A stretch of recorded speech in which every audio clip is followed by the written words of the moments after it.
Hello. Hello, everyone. I hope you're all well today. It's good to be back and talking about language learning, of course, our favorite topic. Always good to talk to you all about language learning and answer questions that you've got, of course, and just to update each other on what we're all up to and what we're doing with our languages and what's important. Hi, nice to see you. Thanks for joining. And so I'm going to start with the questions that I got before ahead of this. So I've got them all actually on my iPad here, so I can go through the questions and start that way, and then I'll see what other questions we get as we go on. So at the moment, I've been working quite hard on the Polyglot conference. I've been getting a lot of the presentations through, so it's taking a lot of my time recently is just doing that. It's been a lot of fun. There's an awful lot to do, but it's a lot of fun. Yeah, cześć, Wojtek, cześć. Hi, Nadia, Los Angeles, hello, wow. Good to see you all joining. Thank you so much for coming and coming to spend some time with me this evening or this morning, depending on where you are. I appreciate it. So the questions I got today are, there are quite a lot of them, but I'll go through and to talk about Slavic languages. The first one I was asked about Slavic languages. I don't know what that exactly means, to talk about Slavic languages. I could probably do an entire video on just Slavic languages, but if you want to, the BA Polyglot asked me that on Instagram. So if you've got any ideas of what you meant by that, particularly, I'm happy to go into more detail. Dialects and minority languages, what are my experiences with them, and how to learn Plattdeutsch. So I have a fair bit of experience with dialects and minority languages. I've studied a number of them. The bigger issues usually facing people wanting to study minority or smaller or endangered languages is the amount of materials available. It tends to be the biggest issue, and then getting people to use them with you as well, of course, is velik pozdrav iz Slovenia. Pozdrav. Hi, Edward. So yeah, I would say that the biggest thing is to actually finding groups of people that you can use the language with. So you can definitely do it for all the languages. You can learn pretty much any language if you're able to use it and get into a community to be able to use it in a meaningful way. It does take time. It takes a lot more effort to find materials than it does for other things. Plattdeutsch would be one of those languages too, and I think also one of the issues that you find is people's attitudes in certain countries when it comes to these smaller languages, of whether or not they want to speak it, first of all, whether it's kind of an in language or an out language, or some people use it as kind of their own communities, and they're not used to using it with other people out of that community. So recently I've been studying Scots, and Scots is definitely a language that you'll find when Scots speakers speak to people outside the Scots-speaking community, they tend to mix it with Scottish English, and so people often mistake it for a type of English when they're actually just putting some Scots words maybe in, or some aspects of Scots in Scottish English. And it's not often pure Scots that they're speaking them when they're doing that with you as a foreigner, or as a sort of an out of the Scots language group. And that can be the biggest thing, and often it's not because they don't want to do it, it's because more often than not they're just not used to using the language of somebody outside the group, and they automatically switch and code switch between these different things. So that can be another issue that you can face. For Plattdeutsch, I'd say obviously there are a few books for Plattdeutsch that I've seen around.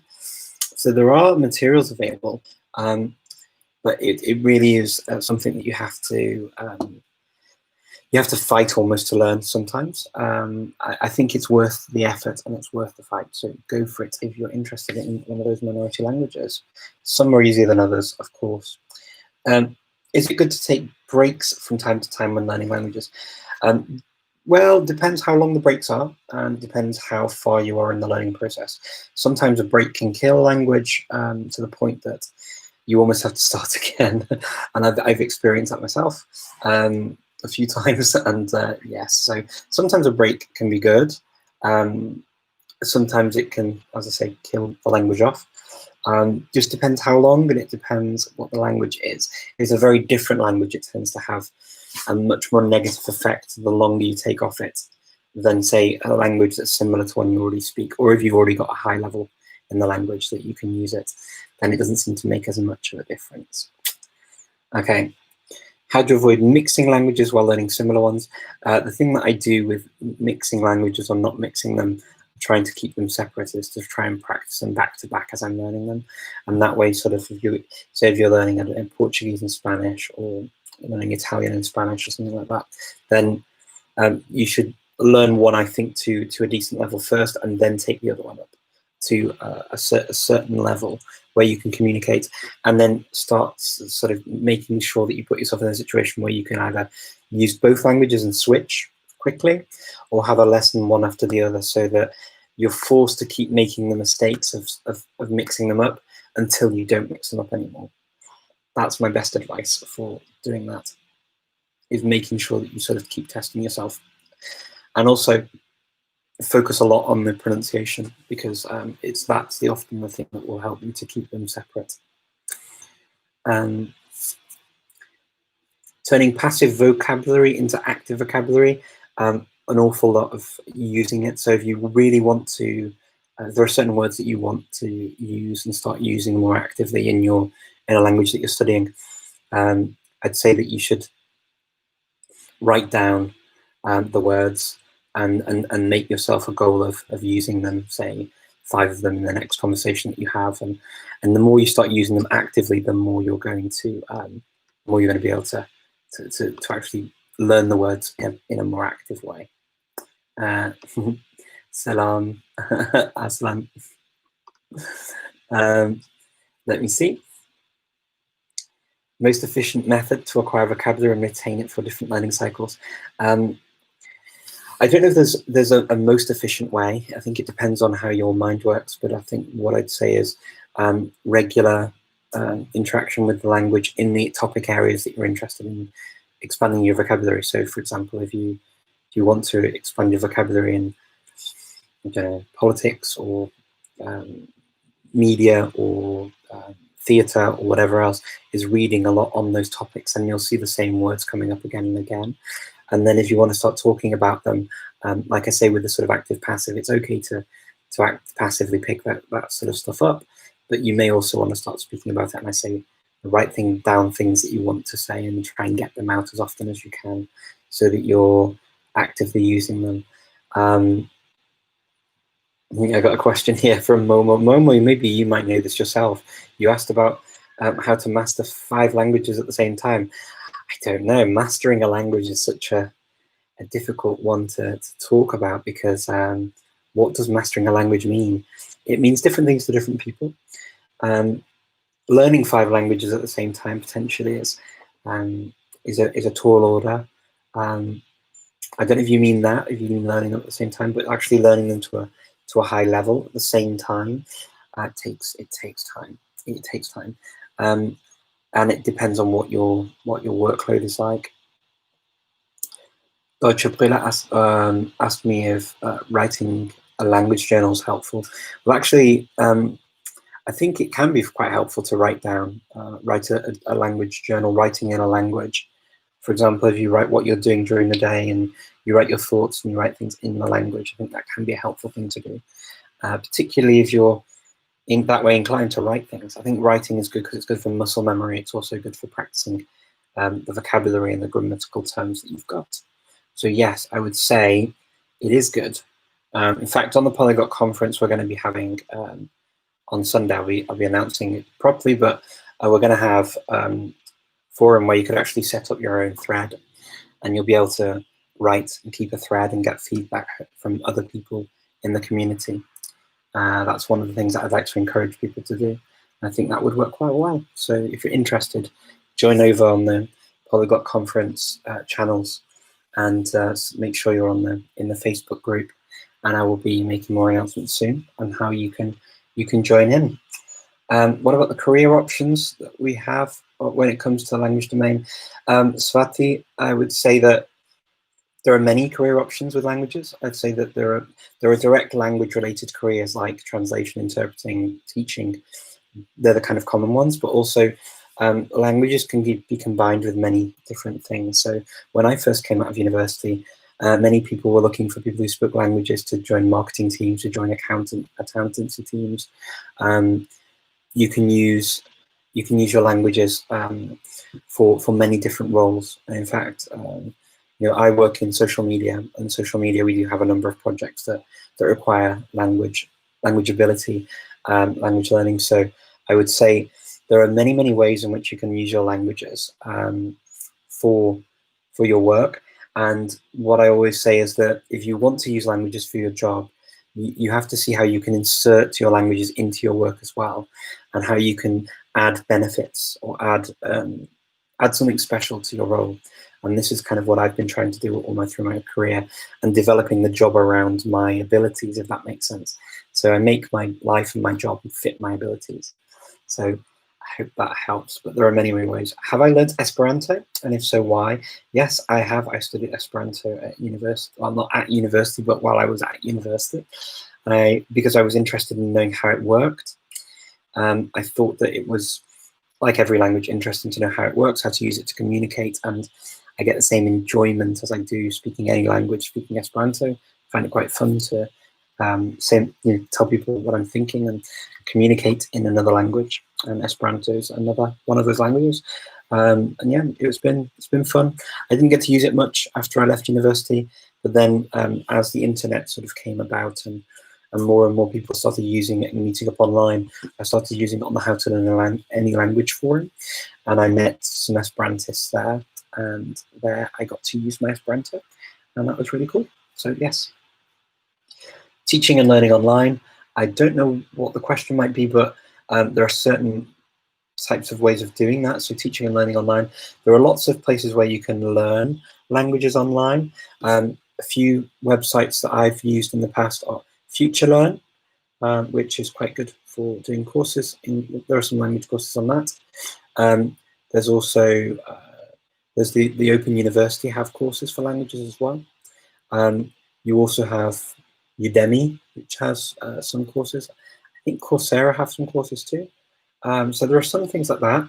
And Anya from Alemania, who is on this as well on our thread here, she actually runs a school called Zaloa Languages, ZALOA Languages, and they do courses online, including Noat, which is very exciting. If you want to do an interesting sort of Mexican language, that would be quite a cool thing to do.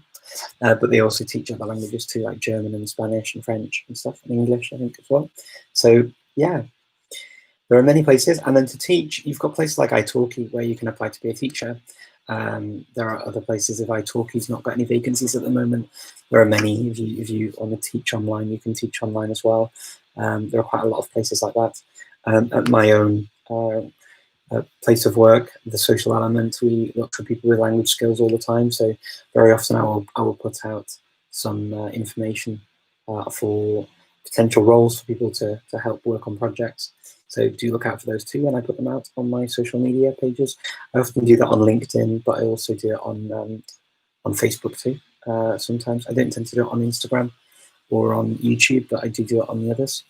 And then also, if you're interested in volunteering and helping with your language skills, then Respond Crisis Translations are always looking for people to help with work for people who are in dire need of language assistance. So people who have got sort of they've got an asylum case or something like that that's quite desperate. So yes, I think there are many places where you can use your language skills and build your experience. And the final one was Swedish. Swedish. I don't know what it means by Swedish. I'm sorry, Alex Marsal. I think you're probably just meaning just generally studying Swedish. I studied Swedish at university, and we used colloquial Swedish for the first year, and we studied 1 year just just concentrating on the pronunciation of Swedish because it has so many different sounds in it. Yes, so it took time to do, and I will answer any of the specific questions about Swedish that you like. I'm happy to do that. I don't know what else you meant apart from just Swedish. How did I get into it, or anything else? So if you have any other questions you want to follow up, feel free. And now I'm going to look at the questions that you've put through. So thank you everyone for writing so many nice questions for me. I'll start with the YouTube one because I got quite a lot of them on there. And I just said, what book did you recommend for learning Russian? I don't have a particular book that I recommend. There are a number of books that you can use to start getting into Russian. If it's just the beginning, then maybe just to teach yourself colloquial or assimil for just to get into it. But there are a number of books that you can use for Russian. I think Edward, it's probably a bigger language that you'd probably want to sit down and just go through a few of them and see which ones appeal to you most. When do you try and improve certain languages to C levels? How do you remember words that are even by native speakers used maybe once per year? That's a good question, actually, Tim. So we often talk about these levels: A level to B level, C level, A1, A2, all those kinds of things. And C1 and C2 levels are kind of the highest levels that you're going to reach. I mean, beyond that, yes, you can get to a near native type level, which is kind of C2 plus. What I'd say is to get to just to give people on the call an idea of what, on the video, this is what that means, these levels. So with a B2 level, you can study through that language at university and do a degree in the language. So just to give you an idea of what this means. And so C1 and C2 are kind of levels that you get to after university. Someone who's got maybe a master's or a PhD in the language would be sort of going up those levels. It's quite a high level. You can also, if you just sit the exam, of course, and you talk about just the exams themselves, you can train to sit the exams and write what they want you to write. But we're talking about the genuine level at those levels. It's quite hard. And I would say, Tim, honestly, I don't aim to go for a C level in any language unless I really, really need it for a particular reason, precisely for the reason you said, that there are many words that even a native speaker, somebody who's a monolingual native speaker, may not use words for the whole year. They may only use them once a year, or if that. And yeah, do you really need to know all of those words in a language? Is it a good use of your time, or is it a better use of your time to maybe look at another language or develop another skill in your life for work or for pleasure? And so I would say, yeah, I tend not to aim for those levels unless I desperately need it for something particular. And I don't really sweat it too much if I can't retain that kind of level. I know that for my Italian, for example, it went to kind of like a C1-ish level, I guess, because I did my one of my theses I wrote in Italian and at university, so I had to have a fairly good command of the language. But then it sort of dropped, and then it went back up again. It's kind of been like that, and I don't really mind where it is. It's just as long as I can communicate well, then I'm happy. But yeah, if I forget words, I'm not really too worried, because as a native speaker of a language, you forget words as well. It's not like native speakers are immune to that. Which languages do I mix up? So Edward, depends on the situation, but similar sounding languages and similar languages, potentially, yes, I do. Oh wow, thank you for somebody's giving me some money on YouTube. Thank you very much, Marlon. I really appreciate that. Do I like beer? Here's €10. I'll buy coffee. I don't drink alcohol, but thank you very much, Marlon. That's very kind of you. I really appreciate it. You find me, Steve Kaufman, and Luca Lamparello super inspiring. You're very, very kind. Thank you. I'll change your beer and have a couple of coffees, and I'll enjoy it. Thank you so much. That's very kind of you. Wow. That's very nice. It's quite nice on YouTube people do that. It's very sweet. Thank you, Marlon. I appreciate it. It's nice. It's nice to kind of be appreciated for taking the time to do this, and I really appreciate that gesture. Thank you. Tack så mycket. Ja, det är så snäll. Okay. Det är jättekul. Ja, okay, so Hussein, let me see. Do you think it's enough to find a language exchange partner to practice the language that you need to have a tutor, ahead of a tutor? And how do you think that a language classes, do you find them efficient, more efficient than self-study?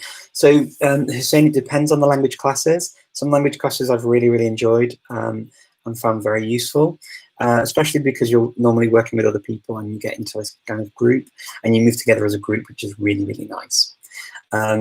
So I do classes, and I still continue to do classes, and I enjoy them.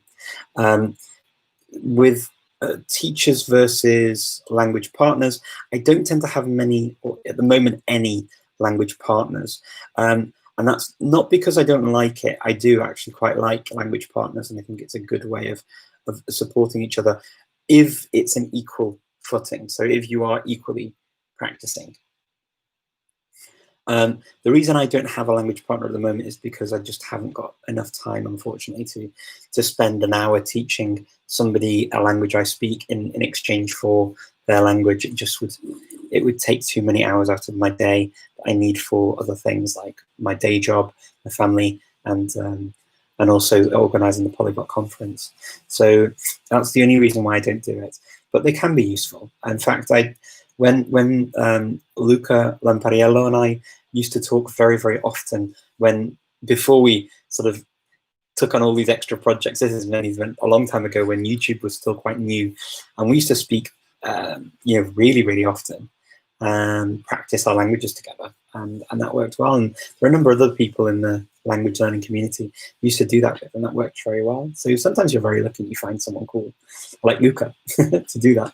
But yeah, I like tutors, and I actually use tutors now. I use them for a number of languages to practice them, and at the moment I'm kind of playing with a few languages as well. I feel a bit embarrassed to say that I started playing with languages. I saw that there were 2 new teachers on italki, and I couldn't resist having a trial lesson, but I found the teachers to be so nice that I wanted to try it for a month. So I signed up for a month, 2 languages. I'm not even going to embarrass myself by saying, because it's kind of, I've got other things that I should be doing, but if I admit it too much, then I set myself up for for too many goals. But yeah, at the moment it's just going to be fun for those languages. And yeah, so self-study can be great, but you need to also make sure you take yourself out of your comfort zone. That's one of the things that courses are good for, because if you go on a course and you do classes, they take you out of your comfort zone. You have to talk about things that you're not used to talking about, or you don't particularly maybe want to talk about but other people have that as an important topic, so you pick up more vocabulary in a more natural way as well. So that's quite cool with that. Why did you ask about Azeri language? Okay, so why you asked about Azeri language?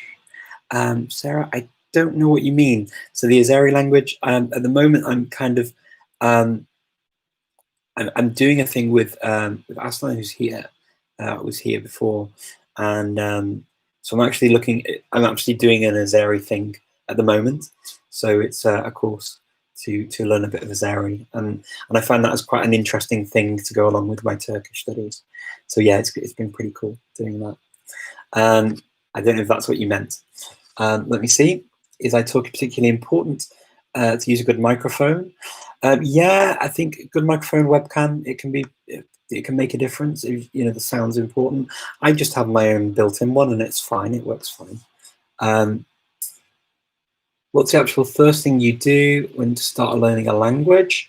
An example, you wake up in the morning, okay, wanting to learn a new language, what would you do? So if I wake up in the morning wanting to learn a new language, I would look for materials that I find useful, find a teacher maybe, and set myself certain times during the day that I would do it, so that I commit to a time. And so normal study would normally be at least twice a week, and then revising in between.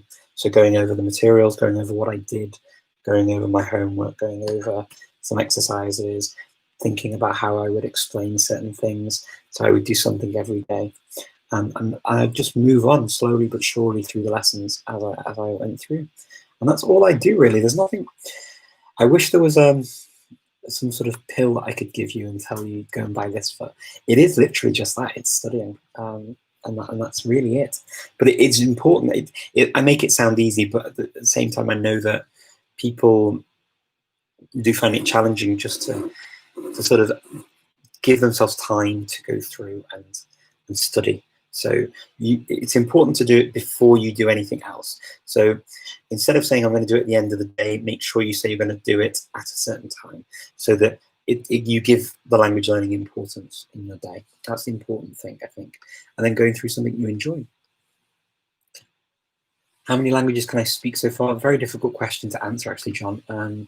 I've studied over 50, and I use quite a lot of languages throughout the year.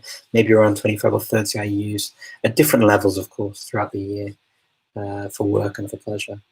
Have I tried learning any what languages? Is that Kolarian languages? Like Santali? Oh no, I haven't. No. God bless the internet. No, I haven't. No, I've never tried those ones.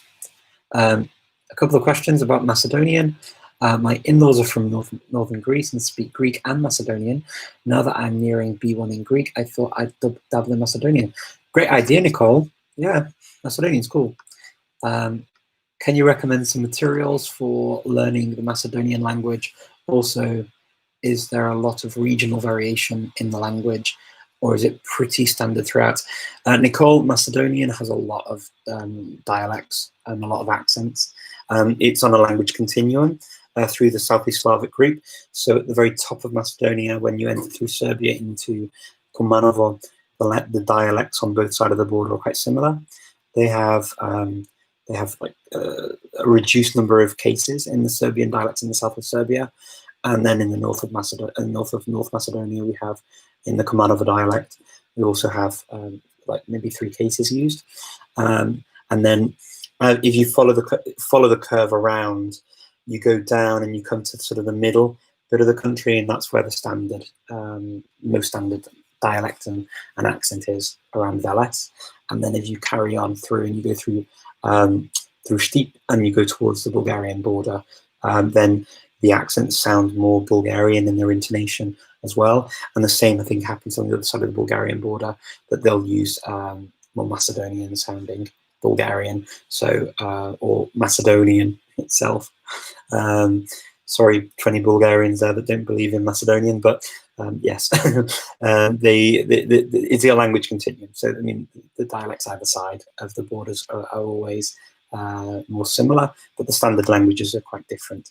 So yes, you do get that. And the language is actually fairly easy to learn. The book that I would recommend would be the only one that we have actually available that's any good for learning a language at the moment. Is this? This is the only one that exists. So yeah, until I write one. So yes, this is the one that I used when I first learned Macedonian. It's called Macedonian, a course for beginning and intermediate students, and it's by Christina E. Kramer, and it's published by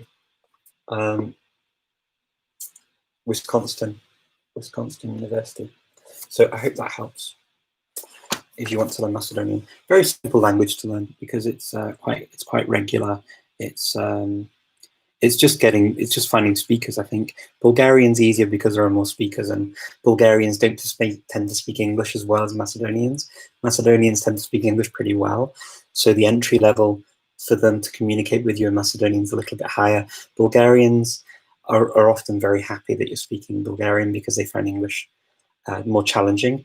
The main reason is that their media is only in Bulgarian and they tend to dub everything into Bulgarian, whereas in Macedonian TV is in a lot of it's in English or Serbian or another language, and they have subtitles very often for things like that, especially American or British shows tend to be subtitled. find that a lot in a lot of places where they tend to subtitle, they tend to have a better level of English or other languages. A lot of Macedonians also understand Spanish very well, by the way. They used to watch, they had a lot of the Latin American series were very popular.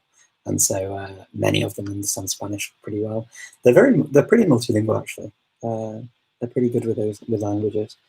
Am I interested in dead languages or ancient languages? I'm interested in them. I don't study them actively, but I am interested in them. I studied Old Icelandic at university, and I enjoyed it very much. And I've studied some Old English, but not much. And I've studied a little bit of Latin, but not much. Yeah. Yes. So Midgie, yes, I do allude to my connection with Thai. So in fact, I grew up, my stepmom was Thai as a child from the age of about 7, maybe 6 or 7. Yeah, something like that. So yeah, it's been an influence in my life all the way through. I don't get to use it. I sort of learnt it as a child and then didn't really use it at all. I'm not very good at Thai. I started learning to read and write it, but then it was so far away, and we didn't have the internet back then when I was younger. So it was sort of, it may as well be on Mars as a language and a culture. Unfortunately, it was quite difficult. Am I an italki teacher? No, I don't teach. I work. I have a full-time job. I work as the languages director at the Social Element, which is a social media management agency, and I specialize in giving advice on languages and cultures and how we run social media projects across different languages for our clients. Which languages is the easiest of the 3 classifications of languages: analytical, agglutinative, or fusional? Where are polysynthetic? But polysynthetic, is that the only, where would they fit into that actually? Just agglutinative, or feels like a different polysynthetic? I'd have thought that would have been a group. I don't know about the groups actually, but I understand the groups' names here. But I didn't know that there were only 3. I'd have thought there'd have been more. I don't know. I don't know which one's easier. It depends on which language you speak as a first language, or which other languages you speak. If you speak an agglutinative language like, say, Turkish, then you're going to find another agglutinative language easy to learn. I don't find Turkish particularly difficult to express some thoughts in. The difficulty that arises with languages is when you want to sound very authentically native. That's where it's a bit difficult. Yeah, it's funny, the Bulgarian for many other Slavs. Oh, you're Slovenian. Okay, Tim. Okay, more difficult to speak because it doesn't have cases. We don't use. Yeah, it does sound strange. Macedonian Bulgarian sounds strange to people in Slovenia for sure. I remember the reactions when they heard me speak. But yes, whenever they heard me on the phone with my wife or something, when I speak Macedonian, they found it quite funny. Whereas it's strange actually, Tim, because for me, Slovene is kind of the Bulgarian of to Serbian. For me, from Macedonian for Bulgarian, the way the intonation is different. The way you pronounce and the intonation in Slovene is a bit similar in that way. So you'll have like a word that it might be similar or different to Serbian, but you'll have like zelo dobro, zelo. I like that sort of cadence in Slovene, because Bulgarian does that for Macedonians. It has this different cadence that's kind of makes it sound quite different sometimes, even though some of the words are understandable. It's yeah, it's quite an interesting thing. How can we convert our passive vocabulary? Okay, I've answered that question. I'm just going to go down at the start. Wow. Okay. Let's see. What do you find the most difficult, complicated in Romanian language? Romanian language, I think probably, I'd say sometimes with the articles, knowing which article to use and getting that right, it's possibly a little bit hard in Romanian sometimes. The intention of learning Hebrew through the test, I found Japanese level had just reached somewhere. That's fantastic, John. Yeah, Hebrew is a fun language as well. Hi, Peggy. Nice to see you. Okay, I'm just going to check on the other site because otherwise I'll not get through all the questions. I'm so sorry that I need to look at the other ones as well. So I'm just checking Facebook to make sure there's no other questions here. You want to try laddering, okay, laddering method with German and Greek. Which language would you suggest for being the best? Probably German, because there are more courses written in German. Other languages that are good for learning different languages are German, French, Russian is another, Chinese is another, because there are many books written in languages that you can't access through English in those languages. So yeah, I'd say German over Greek. In Greece, the books written in Greek for learning languages is actually quite a low number compared to other languages, but German's got a lot of language stuff. We've got a lot of very good publishers in German.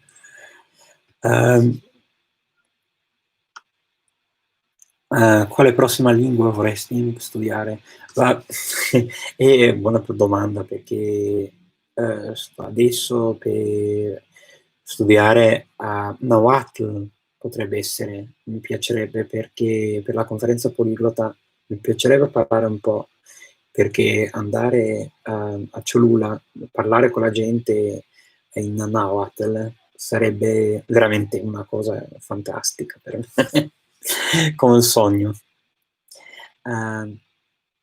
How about learning Turkish and Russian at the same time? Go for it, Christopher. I mean, if you want to learn Turkish and Russian, they're sufficiently different for you to keep them separate.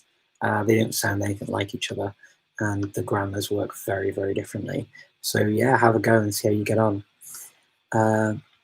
Michael, if you had to start over with your language learning, how would you go about it? I don't know if I don't know if I would change anything, actually, Michael, to be honest. I think that if I had to start over with all the language learning, I think just take it day by day as I do now, and learn what I can when I can, and sort of try and be attentive, try and practice as much as I can, repeat listening, speaking, reading, all those kinds of things. There's not really anything different I do.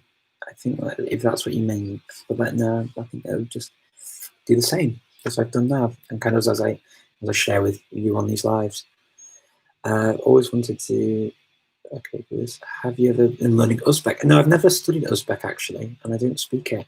Not that I wouldn't be adverse to doing it. I would love that. Tim Donor, I love you. Oh, thank you very much, Tim. It's very sweet. Oh, Tim Donor. Tim Donor and I have had the pleasure of hanging out together in New York a few times, and it would be great to see you again, Tim. Let me know if you're ever in Europe.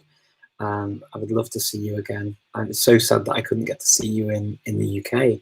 I was kind of looking forward to seeing you while you were over studying, and then Corona hit, right? And we didn't get to do anything like that. So it would be great, though. If it would be great to hang out with you again. It's always a pleasure. Chanel.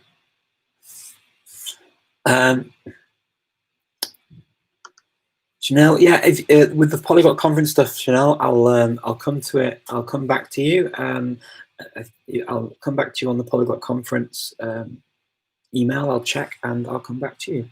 I don't know which one. I think I've got 2 from you. I've had 2 from you now.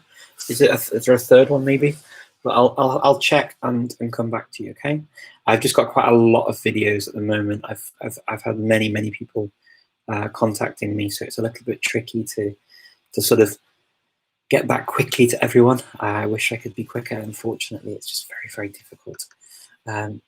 Okay. Do I speak Chinese? A little bit. I studied Chinese a little bit at university in Dalarna in Sweden, so I speak a little bit of Chinese. 一点儿，但是不太好。我很喜欢说中文，但是我都没有中国朋友在马其顿都没有很多中国人。我觉得我说了等5个人5个人，但是不太我不会说不太好。因为我很喜欢读LinQ 的LinQ 的中文的练习，我学习一点儿每天，但是说但读很多中文很难。So there we go. That's a little bit of my Chinese. I've not spoken Chinese actively for ages, absolutely months and months and months and months and months and months. So do excuse my terrible Chinese. So if I've burst your eardrums or killed your Chinese ears, please forgive me. Let me see. Okay, do you enjoy learning languages through a third or fourth language?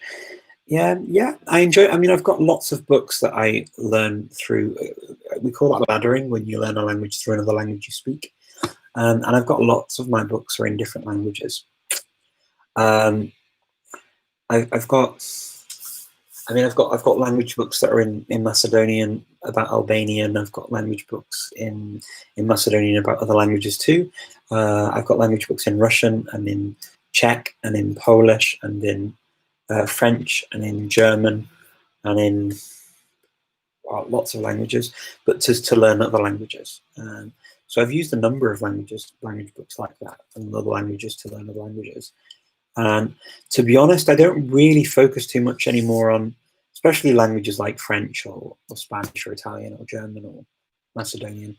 For me, it's kind of the amount of language that I'm not learning anything new in those languages.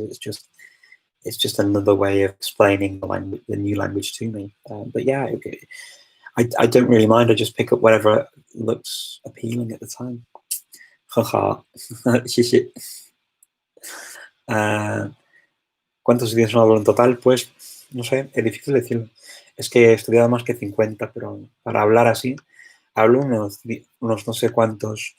5 en casa, pues luego fuera de casa, pues podría ser unos 10 más. Y luego para trabajo también otro 10.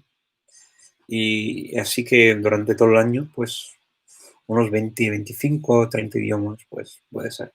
Pero diferentes niveles, ¿no? No todo iguales. So let me just go back to YouTube and check to make sure that I'm not missing any more things here. Some easy questions that I can answer here. What's Tim Donor doing now? Yes, I am well, Tim Donor and I do keep in touch sporadically. He joined actually. I just saw him on on the Facebook feed. So yes, on Facebook, and yes, I always make a point to reach out to him if I know that I'm going to be in the same place. He's a particularly nice person to spend time with. Actually, I really liked him. What would a typical day of studying the new language consist of? Consist of pretty much, yeah, two active study hours a week, and then revising and going over and listening and reading to get as much input as possible during the week in between the active study lessons, and then trying to speak after a while as well. I normally like to do about a month on my own before I start speaking to a teacher, because depending on the language, of course, but if it's a brand new language that's nothing like anything else I speak, then it's quite good to do a bit of study on my own to learn the basics first, because there's no point a teacher telling me how to say, hello, how are you, my name is. I can kind of do that on my own, and then I can use something to actually practice with the teacher. So I tend to do that kind of stuff first.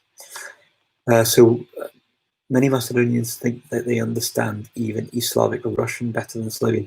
You know, Tim, actually, you know what? You do hear that a lot. Whenever they talk about Slovene, they talk about it like it's Arabic. Sometimes I find it quite crazy, because I understand Slovene pretty well.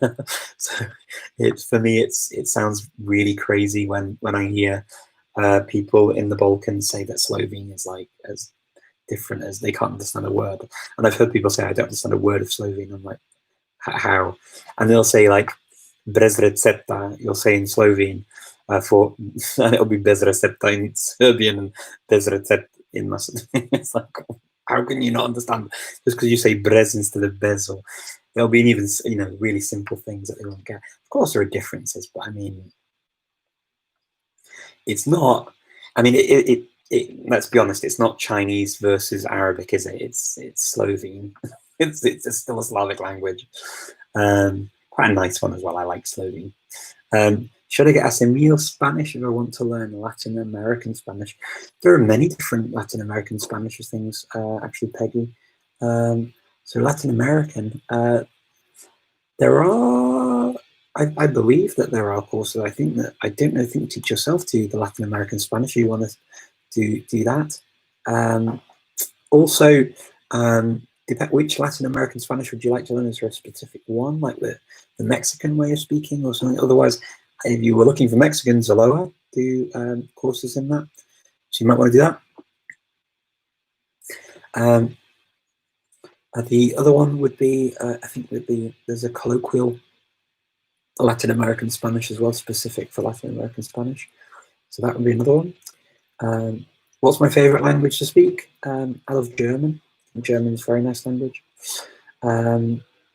Thank you for that. I always like that question. I always have great memories of Germany and speaking German. Do I speak Greenlandic? Any Greenlandic? No.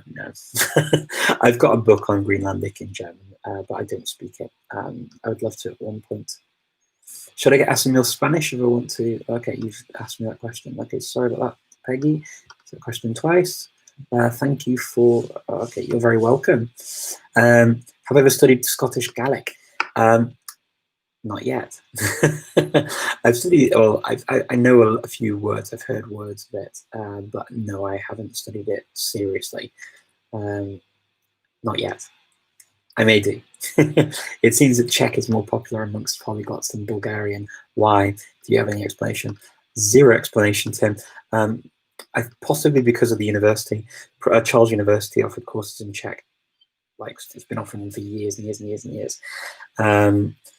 And maybe it's just been more of a hub for foreigners to go. I think, you know, Czech Republic's been really, really good. So yeah, I mean, I studied Czech was my first Slavic language, but Bulgarian's got some cool books now as well. I mean, these books here for Bulgarian are really cool. I picked these up when I was in Bulgaria because you rarely see good ones. But yeah, Здравейте, това е за един и А2 за българския и това е за B1, B2. Значи, аз мисля, че това е много хубави книги за българския и аз нямам, за мен много ми харесва български език. Аз мисля, че е не е много трудно за мен да говоря. It's not very difficult for Israel going into Bulgarian because I'm reading it. But yeah, so these are pretty good books. They're new. And they're from university. I can't remember what the university is called. Let me see, what was it called? Oh yeah, Nov Bulgarski Universitet. Nov Bulgarski Universitet. And they have these books. There aren't any others that I've seen that are new, but they're really nice. They're nice books. They've got little CDs with them as well. So yeah, there are more things coming out. So hopefully it will even out, Tim, over time. And with Bulgaria being in the EU, it joined later than Czech Republic. So there are lots of things. And also, I mean, I think just people love Prague. I fell in love with Prague, and that's one of the reasons why I went to Czech as well. Thank you, Marcos. Muito obrigado. Portuguese is cool. My Portuguese is cool. Thank you. Muito obrigado. ¿Cuál es tu país hispanoparlante favorito? La verdad, México. Es que México me gusta mucho. Realmente me gusta mucho. Me gusta la gente, me gusta todo de México. Es que, sí, me enamoré. ¿Qué puedo decir? Y por eso vamos a hacer la conferencia políglota en Cholula también. Espera el año que viene. A ver, espera. Let me see. What can you say? But you say you learn nothing new in French, etc. No, I would never say that. But But is it possible to fully culturally immersed in so many languages? Baron, I would never say that I couldn't learn anything new in French. I don't know where that's from, but anyway, I would never say that myself. Maybe someone else said that, I don't know. But I still learn things in English, and it's my first language. So if I can still learn things in English, I can definitely still learn things in other languages that I've learned. Absolutely. It never stops. And can you learn them all to a great depth? So yes and no. Yes, in that you can learn a number of languages to a good level. Is it possible to retain actively all of the expressions, all of the proverbs, all of the very very minute words, the minutiae of the language, without using them all the time? You end up like many native speakers who get into the same sort of trap of they learn all this stuff at school and then they never use it. And then when they come to try and use it, they find it quite difficult to recall the vocabulary and the expressions, and they mix them up and they get them wrong. And it happens with native monolinguals as well. So that kind of similar thing happens with polyglots too, I guess. Yeah, I don't think that it's possible to do that. Unfortunately, it happens in every language, and whether or not you're immersed in it or not. It just happens in different ways and to different degrees, I think. So Douglas, hi, Richard. Okay, I hope everything's good with you. Thank you very much. Yeah, everything's great. A lot of work to do, but it's all going well. Thank you, Douglas. Hope everything's good with you too. That's pretty horrible. There we go. I'll just get rid of you. Someone wrote something very mean in Portuguese, which is very unusual. Let's see. There we go. He's gone. Okay.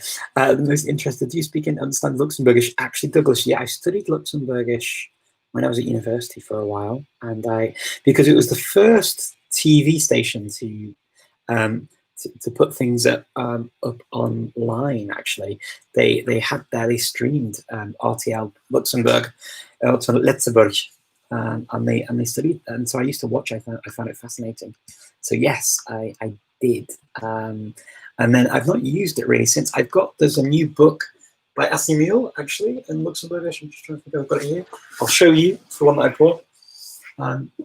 So Assimil brought out this book for Luxembourgish, which is pretty cool. And it's got a CD with it as well. I've not been through it yet, but I'd like to. And it's pretty good. It's been a popular book actually for Assimil. I like that they use these smaller languages actually. The other book that there is for that one as well is this one. This is the one I used when I first studied. I was living in the Netherlands, and I used to go to Luxembourg, and I got these ones, Letzbusch Veralda, and then these ones. Unfortunately, my Luxembourgish now is pretty much taken into my German. It's one of those languages that I need to study to get back into. Live in the US and Mexican Spanish, then Peggy, I would say check out Zillow and see what they say. Zillow is pretty good if you want to find a teacher in Mexico, and they may have some materials they can recommend as well. Can you explain how to pronounce Serbian and Slovak? I sound as different, for instance, in Slovene or Czech. Oh wow, okay. I need to think about that. I don't know. Which word? How to pronounce Serbian and Slovak?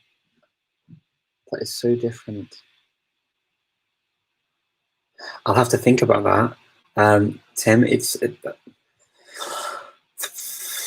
I don't know at the moment. I can't think off the top of my head. I think it's too many languages for me to compute while I'm concentrating on reading. Sorry, but I'll have a think about it and see if I can come back to you in a future talk.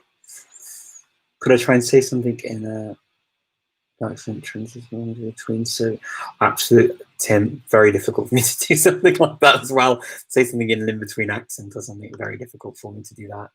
I don't know. I don't even know what I would take. I know some dialectal stuff in Macedonian because obviously I've got a lot of contact with the country and the language. For learning kanji, I think possibly for learning kanji, People find different ways of learning kanji. So, I mean, some people will say writing it out is the best way. So writing it out and practicing the stroke order. Other people use things like Anki and different ways of learning it that way. It's probably going to be a mixture of the two, I think, so that you can recognize it and you can write it. I don't know if there's an easy way of learning kanji apart from doing those things. But you find, okay, it is a bit boring to do that with kanji, of course it is.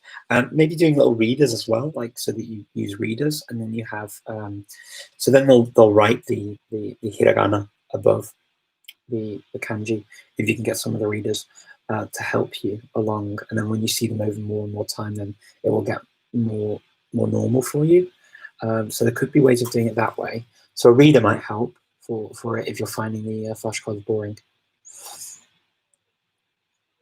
Okay. There are quite a lot of other questions, and unfortunately I cannot get through them all because I'm going to run out of time. Unfortunately, Peggy, I can't show off my bookshelf because I'm on a computer and a phone, and it would be extremely difficult for me to do that, and it would look dark as well because I have a ring light here to illuminate myself, and if I take it around here, it would be too dark. Unfortunately, it's nighttime here, so I can't do that. How can you register for the Polyglot Conference 2020? You go to the website, and it will, after this weekend, I hope that we'll be able to start doing the registration for it. So do sign up to our social media channels on Instagram, Facebook, Twitter, and YouTube, of course. And I will make sure that there'll be a link going out on Sunday with some news, because I have an update on Sunday for everyone. So hold out for Sunday for the Polyglot Conference. I hope that helps. I will have to disappear in a second. I'm just going to check to make sure I've not missed anything really, really big. Okay. I think that, yes, I will get cut off, unfortunately, on Instagram very soon. Let me just see if there are any other quick ones that I can answer before I do go. Thank you so much, everyone, for coming. I really appreciate all of your questions. Let me see. You're welcome. You're welcome for answering the questions. Unfortunately, some of these questions are a little bit longer than I have left, so I won't be able to go through them. But questions on how to learning French and learning Turkish and stuff, and learning Turkish. I'm not sure which channels. There's an Easy Turkish channel that you can do. I think it's called like Easy Turkish, and they have some Turkish on there. Let me see if there's anything else. Okay. So unfortunately, that is me out of time. I'm getting my warning now, and if I don't end on time, I lose my I lose my video on Instagram. Can minors attend the Polyglot Conference? Well, it's online, so if you have permission and you're able to, then you are allowed to come. If your parents know, all I say to anybody who is a younger internet user is obviously, we would want you to be able to be as anonymous as possible. Also, not to share your personal data with anyone, without your parents knowing, and make sure you do keep your parents in the loop with people you're talking to, obviously, because child safety is important to us, but we also want to know that you get to take part as well, because I think that it's really nice to be able to have people of different ages at the event, and I hope that you'll be able to take part. But yes, you can take part. There's nothing stopping you. There's nothing stopping anyone, because it's this year it's online. Then there's nothing stopping anyone from taking part. So there's no age restrictions per se. Just that we ask that if you are under the age of 18, then that you do make sure your parents agree to you taking part. Okay. All right. So thank you very much, everyone. It was lovely to see you again, and I will speak to you all again next week.